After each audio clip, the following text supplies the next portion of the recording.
Saya akan menampilkan di PMI ini Flowering Islam. Jadi Islam yang berbunga-bunga.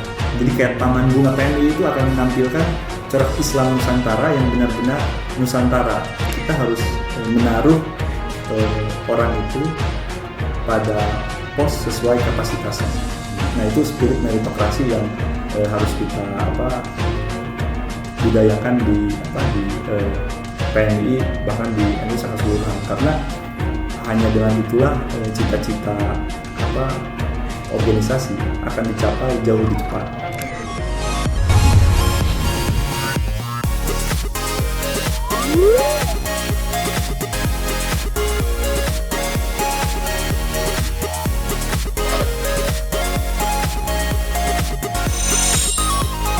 Assalamualaikum warahmatullahi wabarakatuh.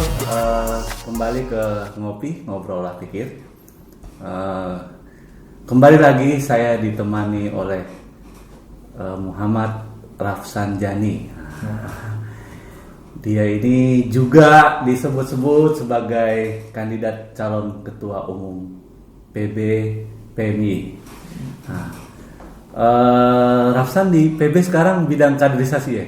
Iya, tim kaderisasi nasional. Tim kaderisasi nasional PB PMI periode yang sekarang. Saya kembali akan cerita sedikit-sedikit soal gagasan dia soal PMI seperti apa. Nah itu.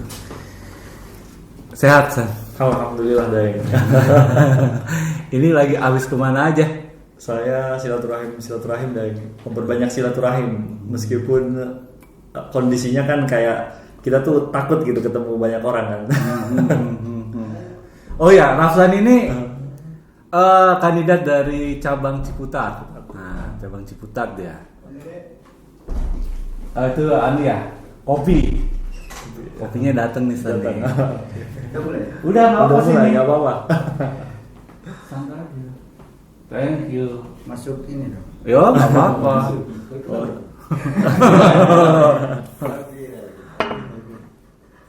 San, saya izin merokok. San. Iya. Monggo, Daeng. Gimana San? Setelah silaturahmi, apa aja yang ditemuin biasa? Apa dapat input banyak? Sangat kaya, Daeng. Tapi yang paling menarik itu saya jadi semakin bingung menyimpulkan PMI itu apa. Oh gitu. Ya, Emang jadi apa? lebih dalam saya memang gini, PMI itu diikat oleh satu ikatan teologis, keyakinan teologis, kultur iya. Tetapi jika lebih dalam itu banyak sekali ragam dan perbedaan kultur di masing-masing cabang. Nah, jadi ya bahasa aktivisnya gaya PMI-nya itu sangat lain-lain antara satu cabang dengan cabang yang lainnya. Yang itu menjadi tone atau corak tertentu di setiap cabang. Jadi kalau disimpulkan, misalkan ada pertanyaan, kader PMI itu seperti apa? Nah, saya semakin bingung sekarang. Atau PMI itu organisasi apa sih? Ya, bahwa kita misalkan secara kultural under bawah NU, iya. Tapi kalau PMI itu gimana sih? Saya bingung, Daeng. Karena saya menemukan ruh keragaman Indonesia ternyata. Jadi lewat PMI saya menyelami lah sedikit banyak menyelami keragaman Indonesia. Bagaimana kultur Islam di tanah Sumatera, bagaimana kultur Islam di Sulawesi, bagaimana kultur Islam di Maluku, bagaimana kultur Islam di Jawa yang beragam juga gitu. Jadi saya semakin bingung untuk menyimpulkan. Jadi udah sampai Maluku, udah Ya, sampai Indonesia Timur mana aja? Indonesia Timur, waduh jadi buka peta ya. Ya enggak, Indonesia Timur. Ya disebut umum aja. Oh iya. Nanti kalau di detail nanti kandidat lain tahu. ke Kampung Daeng. Oke. Sesuai arahan Daeng, termasuk ke sahabat-sahabat Daeng di Sulawesi, termasuk saya kan ziarah-ziarah ke para sesepuh dan leluhur penyebar Islam, rata-rata penyebar Islam di tanah masing-masing sebuah wilayah. Jadi saya mulai menemukan keberagaman Indonesia maupun keberagaman Islam Nusantara. Saya benar-benar baru menemukan, benar-benar mengalami gitu. Kan selama ini mungkin kita bineka, kita kultur Islamnya itu relatif homogen gitu. Kita bineka tapi kultur Islamnya kita homogen NU. Nah ternyata antara kultur bineka entitas bangsa dengan kultur homogen yang katanya diikat kita satu ideologi teologis Islam Ahlus Sunnah wal Jamaah ini ketika dipadukan itu mengkristalisasi menjadi sebuah warna tersendiri. Saya misalkan yang paling misalkan ada di satu wilayah di Jakarta nih, kalau orang misalkan yang kasat mata aja di Jakarta orang pakai gamis-gamis yang panjang, itu kan misalkan kalau kita main ke kampus-kampus di Jakarta langsung wah ini aktivis misalkan teman-teman kami misalkan atau teman-teman Islam kanan, karena ya PMI itu biasanya nggak bergamis, PMI itu ya panjang biasa. Nah, ketika saya ke daerah tertentu, justru hampir di semua kampus mahasiswinya itu pakai gamis. Nah, saya tanya, kenapa di sini pakai gamis? Ya ini kultur Melayu, gitu. Jadi kalau kita nongkrongnya hanya di Jakarta, kita hanya akan menemukan bahwa wah itu pakaian panjang gamis itu ikhwan akhwat rahimakumullah misalkan. Enggak, ternyata itu Islam Nusantara gitu, bahwa kita ternyata saya baru sadar bahwa Indonesia itu bineka dan itu mewarnai juga corak PMI jadi bineka juga sebenarnya gitu. Dulu saya pernah menjadi narasumber PKS di Kalimantan, moderatornya bercadar. Betul. Itu ketika saya masih punya akun Facebook, saya upload itu yang komen lebih dari 1000. Betul. Karena itu menjadi pemandangan yang masa sih PMI ada yang bercadar gitu. Itu deh. Saya kemarin ke daerah mana ya? Saya keliling. Ada seingat saya di daerah satu di Jawa Timur lah, di sebuah satu wilayah Jawa Timur. Itu ada bahkan mungkin sekampung ya. Itu semua cadar. Tapi kulturnya kultur NU. Begitu. Nah, jadi jika kita yaitu perspektif Jakarta bisa bilang wah ini simpatisan HTI atau segala macam lah. Ternyata enggak, itu kulturnya NU. Itu perspektif YouTube kali. Jadi sosmed. Iya betul. Jadi kalau kita menyelam lebih dalam, enggak lah. Ada memang beberapa misal kiai-kiai yang ibadahnya itu NU, tetapi dalam hal aurat perempuan yang meyakini bahwa yang benar itu misalkan yang menutupi muka perempuan, bisa jadi kan gitu. Nah, hal-hal seperti ini kan sebelumnya agak jarang ya kita temui. Tapi saya ke daerah, ini di sini Mas walaupun pakai cadar-cadar, ini NU ini. Ibadahnya itu ya NU. Berarti selama ini mindset kita salah ya. Mindset kita salah atau memang dibentuk? Ya kan? Iya itu pengalaman itu. Saya tanya siapa yang nanti di moderator sama saya lupa namanya. Saya hanya sengat ya. Pada waktu saya pakai kaos jeans dan entah kenapa ada panitia yang memfoto itu pas banget angle-nya. Saya lagi nerangin dan kader yang bercadar itu sedang menyimakkan gitu. Itu heboh di Facebook. Untung saya udah tutup Facebook. Terus dari hasil jalan-jalan itu, silaturahmi itu, kira-kira Rafsan sebagai calon di benak Rafsan hari ini apa? Kalau dikaitkan dengan PMI, apa yang mesti mungkin diperbaiki atau diubah atau apa? Kalau saya sih hasil keliling ini menjadikan atau semakin membuat yakin bahwa saya akan menampilkan di PMI ini flowery Islam. Jadi Islam yang berbunga-bunga.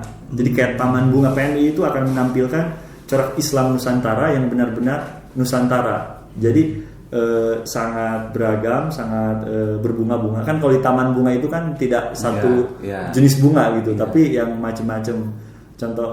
Contohnya misalkan saya ingin mengangkat jejak-jejak para ulama, para sultan-sultan ya, penguasa sekaligus juga otoritas agamanya lekat. Itu semisal di beberapa daerah itu sangat kuat gitu. Bahkan ada salah satunya itu di Maluku misalkan Sultan Babullah gitu. Itu terkenal salah satu sultan yang berhasil mengalahkan penjajah. Nah ini kan perlu diangkat dan benar-benar dijadikan sebagai contoh lah, minimal referensi untuk generasi muda. Terus para pengarang kitab-kitab klasik itu di Nusantara banyak kan. Ada yang dari Minangkabau, ada yang dari Kalimantan. Nah saya tuh ingin mengangkat. Jadi benar-benar PMI ke depan harus menampilkan Islam Nusantara. Islam Nusantara ini bagi saya jangkauannya sebenarnya tidak hanya Indonesia, tapi masuk juga ke Thailand Selatan, ke Filipina Selatan, Mindanao. Jadi saya ingin menampilkan bahwa Islam Nusantara itu benar-benar ditampilkan oleh PMI gitu. Islam, corak Islam yang berwarna tetapi tetap dalam satu koridor Islam Ahlus Sunnah wal Jamaah gitu. Caranya salah satu cara deh. Salah satu caranya misalkan kita harus membuka pertama tampilnya tokoh-tokoh atau kader dari lokal tadi itu, dari daerah-daerah itu yang datang ke Jakarta misalkan untuk melanjutkan studi, menggali satu corak kekhasan di sana. Dan ini kan seiras dengan yang dilakukan di Unusia misalkan, itu ada jurusan sejarah atau peradaban Islam Nusantara di Unusia. Saya nggak ngerti lupa redaksi persisnya apa, tapi kira-kira itu Fakultas Islam Nusantara. Nah jadi benar-benar saya ingin misalkan di PB itu bekerja sama dengan Unusia untuk benar-benar mengangkat khazanah Islam Nusantara. Tujuan besarnya apa? Bahwa Islam Nusantara itu akan menjadi bisa dikatakan alternatif. Sebenarnya bukan alternatif, bisa tampil menjadi solusi problem peradaban Islam. Peradaban Islam itu kan dianggap banyak orang di Timur Tengah, sedangkan Timur Tengah kan sekarang kacau balau. Negara teluk yang kaya minyak, orientasinya sekarang bukan lagi ke keilmuan Islam, tapi ke bisnis. Ya beli klub bola lah, kan beli saham-saham, ya industri telekomunikasi, ke saintek, bahkan sekarang saya ikuti itu ada penerbangan ke luar angkasa. Jadi negara Timur Tengah yang concern ke bidang kajian Islam itu lagi redup, negaranya berantakan, di konflik. Lalu negara-negara yang kaya minyak, konsentrasinya tidak ke keilmuan Islam. Nah bagi saya ini menjadi tantangan dan kesempatan bagi kita sebagai generasi Nahdlatul Ulama di Indonesia gitu. Itu kalau di tagline-nya apa tuh? Jadi visi Rafsan kan di tagline-in ya. Kalau di tagline-in apa ya?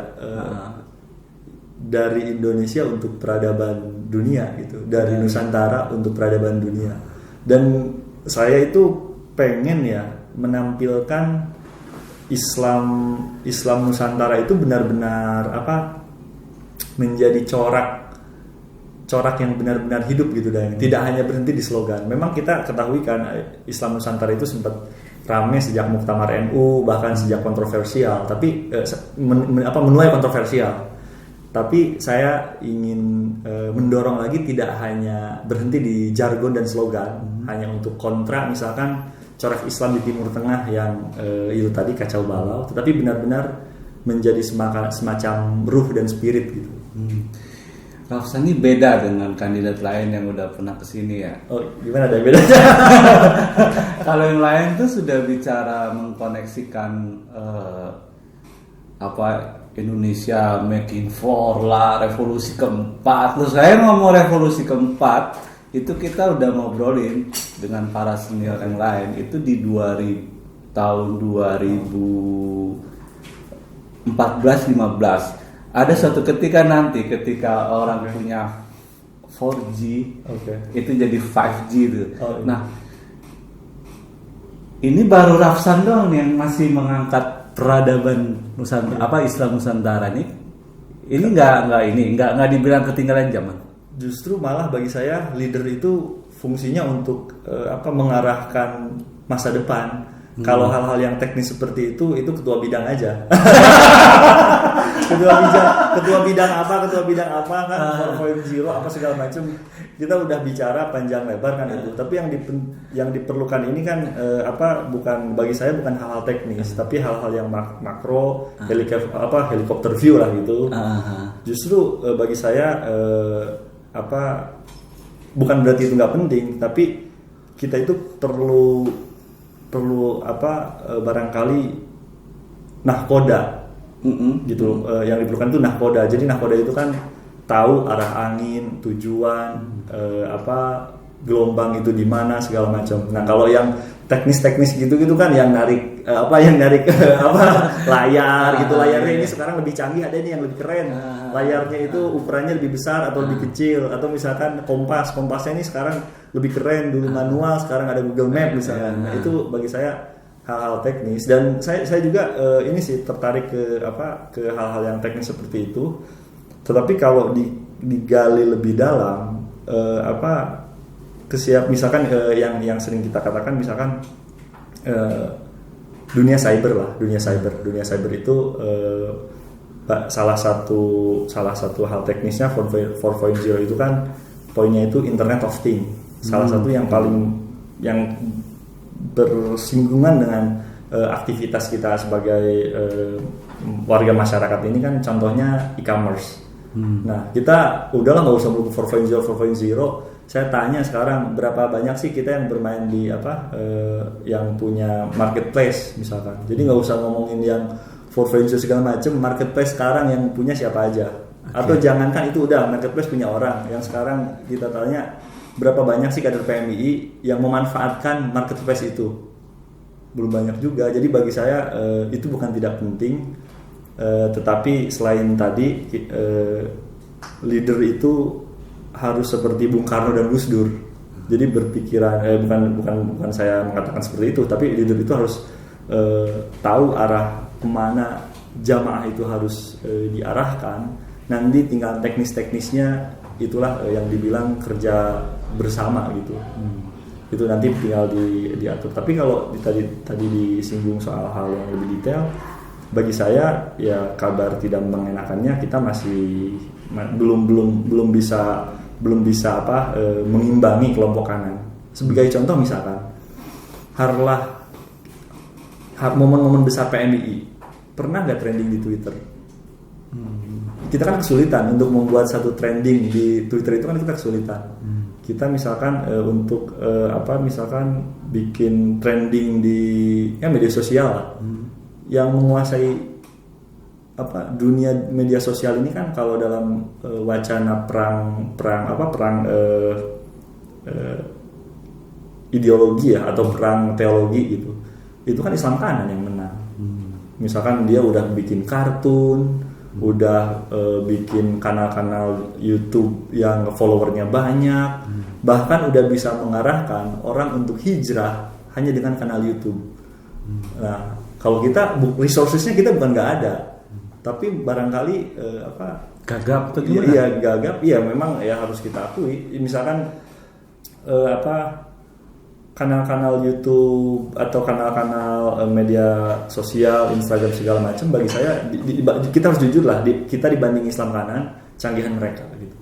Jadi sebelum kita bicara ke 4.0 segala macam, Internet of Things, ya kita yang praktis sehari-hari aja.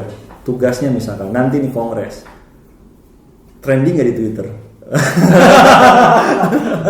Atau Harlah PMI nanti bentar lagi trending nggak di Twitter? Bertengger 2 hari nggak di Twitter gitu? Berarti Rapsan ini tidak tergiring arus, dia punya arus utama sendiri nih.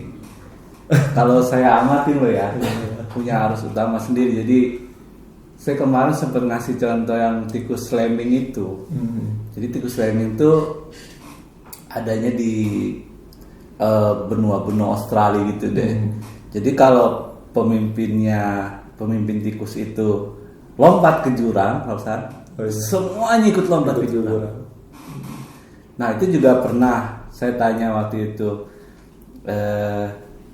apa efek dari digitalisasi hari ini? Teman-teman mahasiswa tuh nggak fokus, jadi gampang terframing kan gitu. Betul. Jadi dia puas dengan mengupdate status, tapi nggak dapat esensi, nggak dapat substansi gitu kan. Kayak kemarin yang dari Rumah Sabah ya, deh, itu bilang kita ambil contoh aja bang katanya yang aksi mahasiswa soal RUU KUHP itu. Kan semua mahasiswa bunyinya di ini kan bukan substansi itu. Oh ya, berarti menurut Rapsan itu kalau pemimpin itu berpikirnya strategis, kalau misalnya ada yang berpikir taktis, teknikal, itu bukan dua bidang ya. Oh, dua bidang.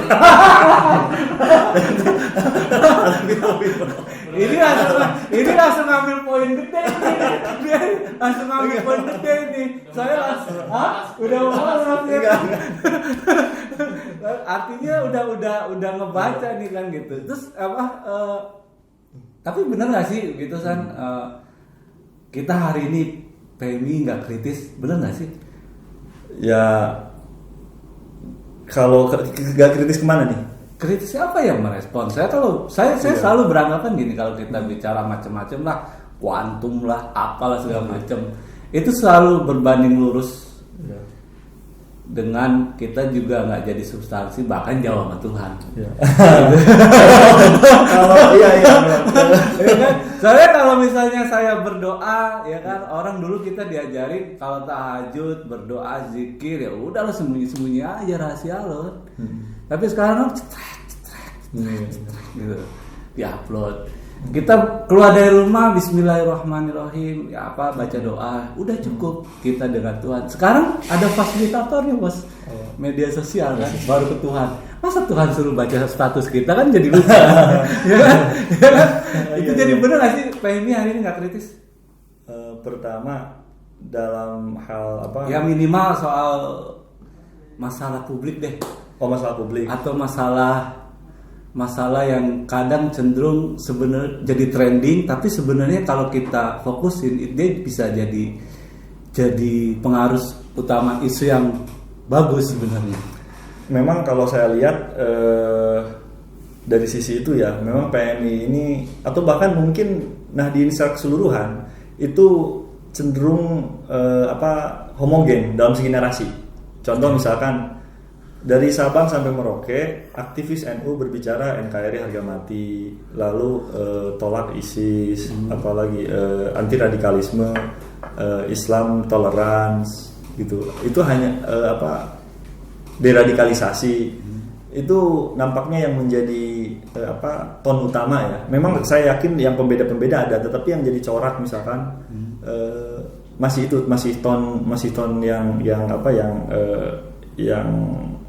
umumnya itu gitu. Nah, terkait misal yang bagi saya seperti apa arah gerakan organisasi, tidak hanya ke arah sana gitu. Jadi bukan sekali lagi itu bukan berarti tidak penting, tetapi organisasi kita ini harus mengarahkan misalkan SDM-nya itu untuk concern misalkan dalam proyek, misal yang paling sederhana aja, proyek menampilkan tadi Islam Nusantara. Ada beberapa teman-teman kita itu membuat universitas baru, Universitas Islam Internasional Indonesia. Nah, itu kalau dilihat itu kan judul kita lah, judul teman-teman Nahdien gitu.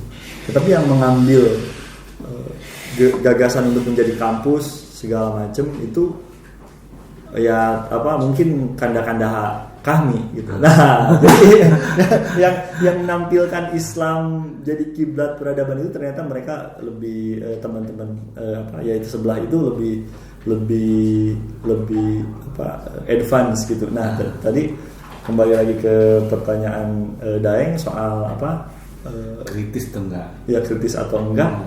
Jadi problemnya bagi saya bukan di hal-hal teknis, tapi di penguatan konten. Jadi kontennya diperkuat, nanti soal teknisnya disebarkan bagaimana, itu bagi saya akan mengikuti gitu. Jadi bukan tugas sih, barangkali hal yang harus didorong itu bukan cara bagaimana membuat kemasan yang cantik, yang menarik orang, tapi bagaimana isi apa, kalau kita jualan roti ya rotinya itu benar-benar enak dan sehat dan nutrisinya banyak gitu. Jadi kita jangan dulu bicara soal kemasan, tapi bicara dulu soal kualitas konten, kualitas misalkan SDM, kualitas organisasi, kualitas sistem kaderisasi. Karena memang bicara seperti ini abstrak, tapi memang kalau diperhatikan hal-hal besar itu, kalau sepengetahuan saya memang berangkat dari hal-hal abstrak. Ya misalkan dulu ya kita belajar ke Gus Dur itu kan ya dulu abstrak banget, demokratisasi. Gitu misalkan ya ada ide demokratisasi, lalu Gus Dur itu menggaungkan toleransi. Dulu abstrak banget tuh. Gitu. Tapi kan ketahuan kan sekarang hikmahnya seperti apa. Ya jadi kan saya ini kira-kira prajurit Gus Dur sebenarnya. Yang dilakukan saya di PMI itu ya saya tuh cuman ingin mengejawantahkan, makin memaksimalkan gagasan-gagasan para pendahulu, yang salah satunya yang saya idolakan ya Gus Dur gitu. Diminum dulu San. Oh iya.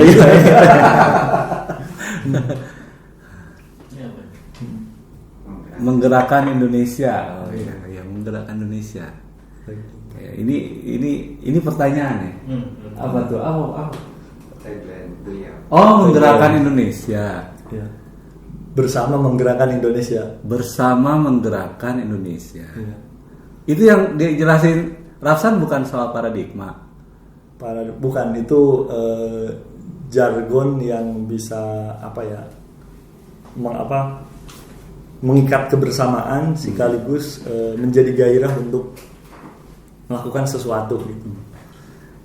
Maksud saya apa yang sudah dijelaskan Rafsan tadi, kalau ditarik ke atas tuh itu bukan masih soal paradigma di PMI. Oh iya, belum clear. Ya, atau gimana? Ya paradigma ini mancingnya dari makanya.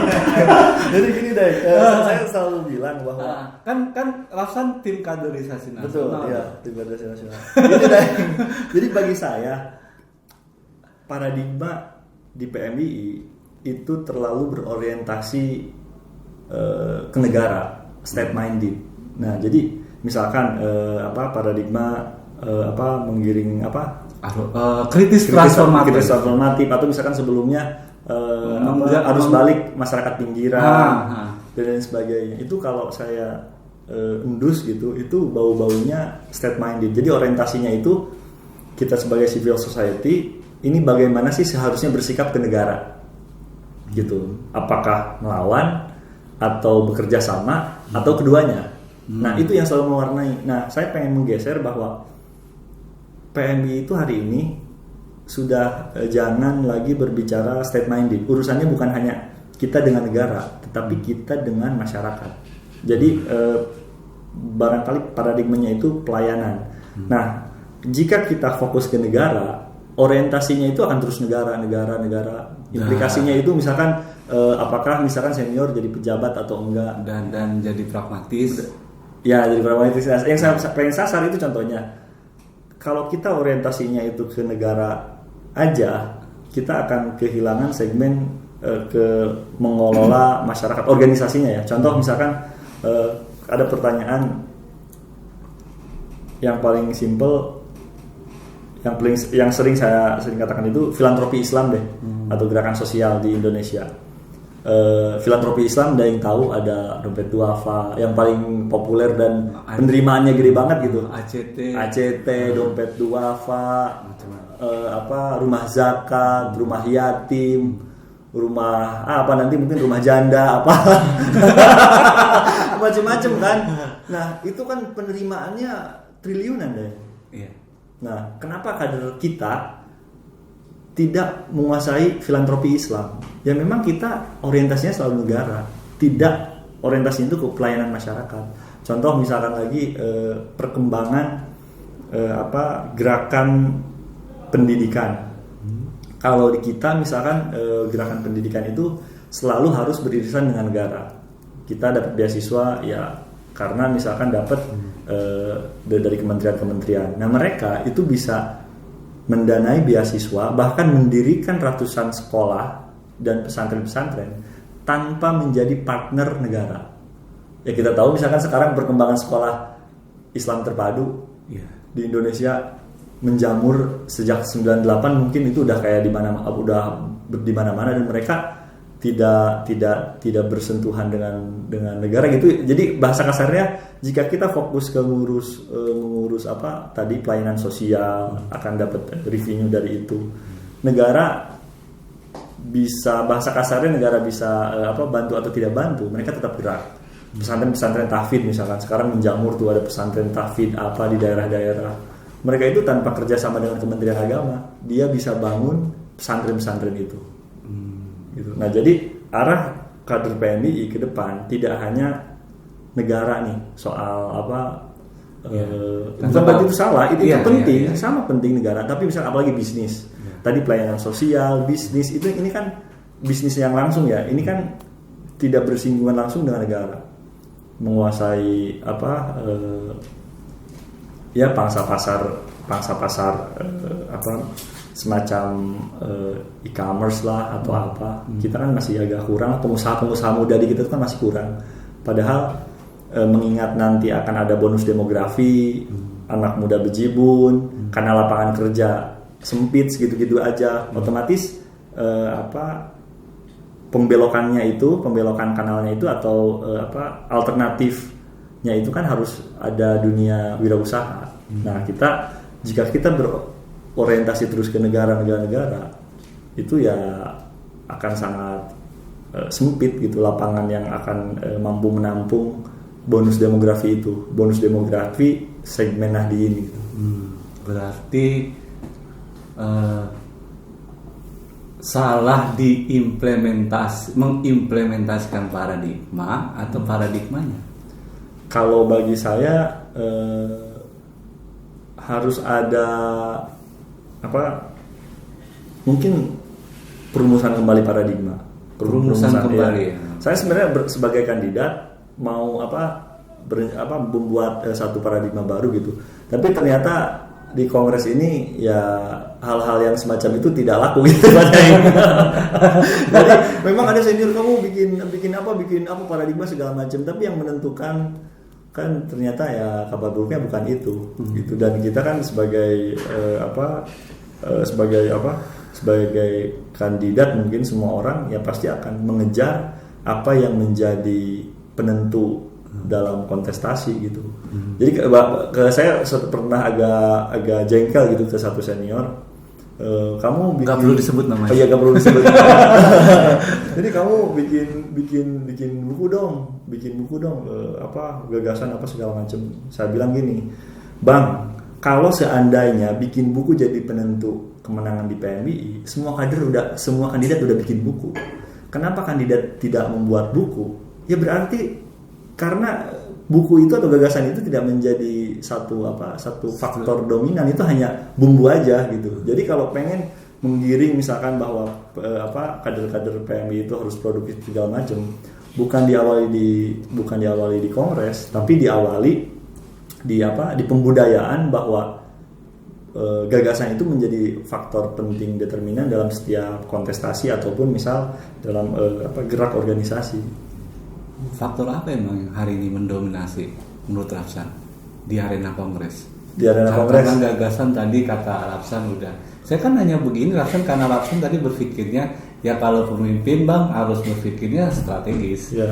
Kalau udah teknis ya itu biro-biro aja kan gitu. Makanya saya tanya, kalau misalnya gagasan udah nggak menjadikan satu varian penting ya untuk memilih seorang kandidat atau calon ketua umum, emang sejauh ini yang Rapsan amatin apa faktor dominan yang mempengaruhi menang tidaknya seorang kandidat calon ketua umum? Seperti yang diketahui di kongres-kongres sebelumnya. Dia membalikinnya. Ini autokritik lah buat kita bersama. Karena saya tuh gini deh, saya tuh gak mau window dressing saya sebagai kandidat harus perfect muji-muji, enggak. Malah masalah kita ini adalah di mentalitas bahwa yang harus diangkat itu yang harus yang senang-senang. Bagi saya mentalitas seorang bangsa yang dewasa itu kita harus mengatakan apapun. Inilah kondisi kita gitu. Tidak hanya Berarti Rafsan tidak sependapat dengan Bang, hari ini kan zaman berubah. Iya. Kita harus ngimbangin perubahan zaman itu. Kalau gagasan mungkin zaman abang itu, ya kan? Kalau sekarang Enggak. Kalau saya nggak mengatakan itu. Bisa jadi gagasan itu malah yang kita butuhkan. Tetapi budaya kita masih belum mengarah ke sana. Ya contohnya misalkan yang mungkin sebenarnya ini tidak salah PMII, mungkin ini kultur di bangsa kita. Kita tahu semua lah di kontestasi pilkada, di kontestasi pileg, apa sih yang menentukan gagasan atau apa? Nah, mari kita tanyakan kepada rumput yang bergoyang. Rafsan. Ini benar. Ini agak di luar mainstream juga sama kayak si Kahar tadi itu, mainstream. Ini pertanyaan terakhir, San. Iya. Tadi kan Rafsan bilang udah kemana-mana gitu kan ya. Terus dapat Rafsan mengibaratkan PMI itu seperti taman bunga. Iya. Nah, saya malah berpikir taman bunga itu biasanya juga banyak lebahnya kan gitu ya. Oh betul. Ya kan. Nah, dengan perbedaan kalau taman bunga itu kan bunganya nggak cuma satu dong kadang. Ya kan. Tadi langsung jadi beragam nih. Ini saya mewakili Indonesia Timur deh karena saya dari Indonesia Timur ya. Rafsan melihatnya bagaimana cara nanganin sistem kaderisasi untuk Indonesia Timur deh. Nah, karena mereka selama ini kan tertinggal, ya kan. Kemudian kulturnya sangat beda sekali. itu ya. Ya kan. Rafsan gimana? Yang pertama, kita di PB yang paling awal itu dalam perumusan itu harus menjadikan Timur sebagai subjek. Jadi bagi saya selama ini itu misalkan kalau bahasa Steinrockan itu ada pusat dan pinggiran, center dan periphery gitu. Nah itu yang center ini yang selalu menjadi perspektif. Nah yang pertama harus kita lakukan adalah kita harus menjadikan yang center maupun periphery sebagai perspektif. Jadi kalau perumusan kaderisasi kita harus melibatkan teman-teman dari Timur misalkan kalau konteksnya Timur. Nah itu yang pertama, pelibatan bahwa Timur maupun center dan periphery itu menjadi subjek. Pertama jadi subjek dulu. Nah yang kedua, kita bisa memanfaatkan perkembangan teknologi informasi. Jadi saya tuh ingin mengatasi gap pengetahuan antara pusat dan pinggiran itu. Itu bahasa Steinrockan ya. Nah itu bisa ditangani oleh aplikasi misalkan. Saya tuh ini salah satu program saya itu nanti membuat aplikasi yang aplikasi itu bisa diakses oleh seluruh kader se-Indonesia. Jadi kalau misalkan ada informasi beasiswa, ada misalkan sharing pengetahuan tentang satu buku misalkan. Nah itu bisa kita share di aplikasi itu dan seluruh orang kader yang mendownload bisa tahu. Nah selama ini yang dapat informasi, yang dapat akses pengetahuan itu kan hanya di pusat-pusat tadi itu. Ya misalkan Daeng punya grup, meskipun ini udah tersebar nih di grup-grup di handphone kita masing-masing, tapi kan sesungguhnya itu kan kalau dalam teori jaringan, ya itu sebenarnya jaringan kita aja tuh, jaringan pusat-pusat juga. Nah tapi kalau berbentuk aplikasi kita share itu akan menyebar ke semua orang yang mendownloadnya. Nah jadi selain tadi menjadikan seluruh elemen PMI yang ada di pusat maupun daerah menjadi subjek, yang kedua harus ada perimbangan akses pengetahuan dan informasi lewat digitalisasi gitu. Jadi hal-hal teknis kayak jadi saya bilang itu ada yang soal digitalisasi apa segala macam itu teknis gitu. Berarti saya agak nyeleneh nih berarti nih. Agak nyeleneh berarti Rafsan kalau terpilih, Rafsan berani ngangkat sekjen orang Papua. Apa? Berani Daeng? Berani.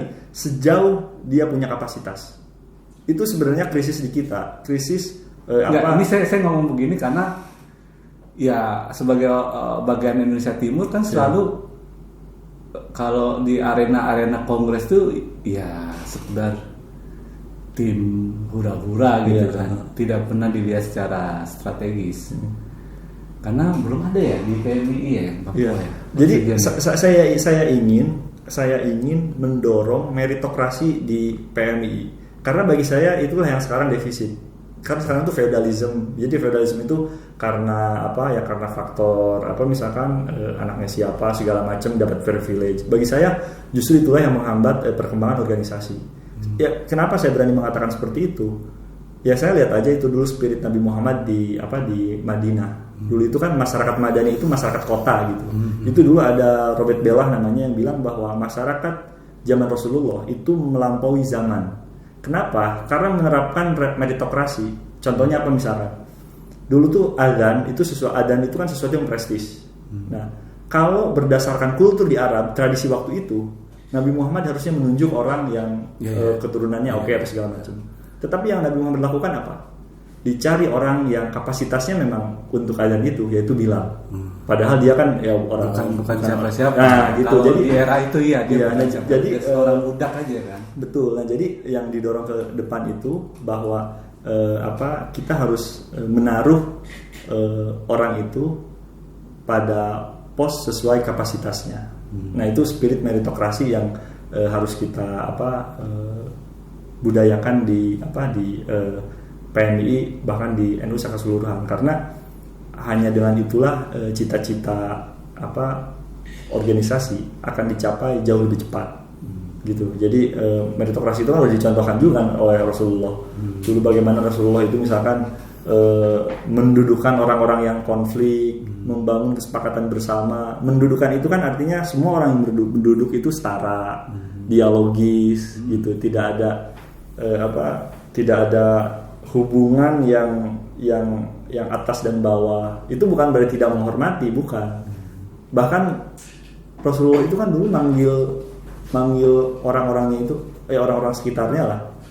Itu kan bukan murid, tapi sahabat. Nah, gitu. Bagi saya tafsirnya gitu dalam bahasa Indonesia itu mungkin barangkali egalitarianism gitu. Jadi kita misalkan saya menghormati Daeng pertama karena Daeng lebih senior, tentu hormat kepada orang tua. Yang kedua ya karena Daeng punya kapasitas tertentu. Jadi saya hormat ke orang itu bukan berdasarkan siapa turunan saya turunan dari mana. Itu bukan berarti nggak penting, tapi artinya spirit meritokrasi lah yang bisa membawa NU jauh lebih cepat dalam mencapai tujuan-tujuannya. Nah, saya misalkan di beberapa daerah, kenapa sih di beberapa daerah itu ada ini autokritik lah buat kita bersama. Kenapa di beberapa daerah itu banyak sekali kok profesor-profesor yang pinter-pinter tetapi tidak menjadi pengurus di rumah-rumah organisasi kita. Gitu kenapa? Itu kan padahal orang penting, mereka itu profesor, ngerti akan satu hal atau topik dan secara tepat dan mendalam. Kenapa sih orang-orang misalkan orang-orang yang intelektual kurang begitu mewarnai atau mengisi jajaran struktural? Nah, padahal bagi saya orang-orang seperti itulah yang kita butuhkan untuk mempercepat gerak organisasi menuju cita-citanya. Ini saya juga terpesona nih. Sama kayak itu di luar mainstream ini udah nemuin, sampai bingung saya milih yang mana. Makasih ya Rafsan ya. Sama-sama deh. Waktunya sehat selalu dan semoga lancar konsolidasinya. Amin. Baik teman-teman, itu tadi ngobrol-ngobrol sama Rafsan, salah satu kandidat calon ketua umum PBPMI dari cabang Ciputat. Semoga bermanfaat buat teman-teman. Terima kasih. Assalamualaikum warahmatullahi wabarakatuh dan selamat malam. Assalamualaikum warahmatullahi wabarakatuh.